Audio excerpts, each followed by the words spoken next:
শুক্রবার সকালে ফের স্বমহিমায় ধরা দিলেন বিজেপি নেতা তথা কেন্দ্রীয় মন্ত্রী দিলীপ ঘোষ। নিউটাউন ইকো পার্কে সস্ত্রীক প্রাতঃভ্রমণে এসে রাজ্যের শাসক দল তৃণমূল কংগ্রেসকে একের পর এক চাঁচা ছোলা ভাষায় আক্রমণ শানালেন তিনি।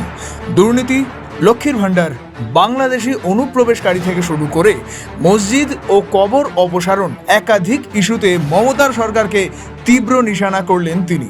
পার্টিটাই পচা, তার আবার ভালো মন্দ কি? অনেকে আবার ভাগাভাগি করছেন, গুইয়ের এপিট ওপিট, যেদিকে যান গুই হবে। সেরকম টিএমসিটা কিছু ধান্দাবাজ লোক সুবিধার জন্য এসেছিল, এর জন্য পুরো দায়ী সিপিএম।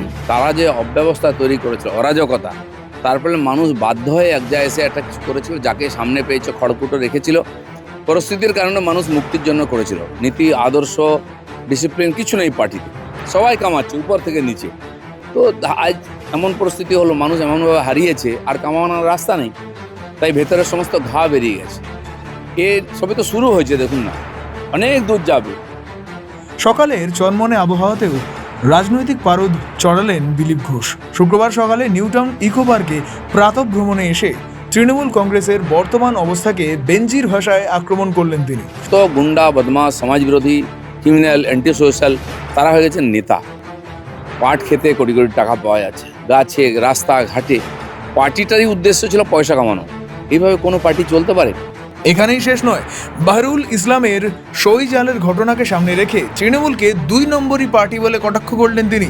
যে যত বড় 2 নম্বর, তাকে তত বড় নেতা করা, যত বড় ক্রিমিনাল, ভ্রষ্টাচারী, তাকে তত বড় নেতা করা হয়েছে। তাহলে উপর থেকে নিচে কি করে এই ধরনের আকচাকচি?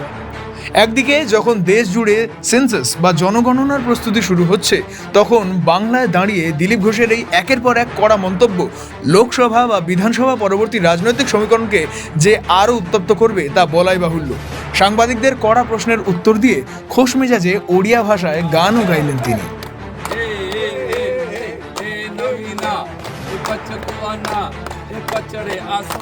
ব্যুরো রিপোর্ট, আরোহী নিউজ বাংলা।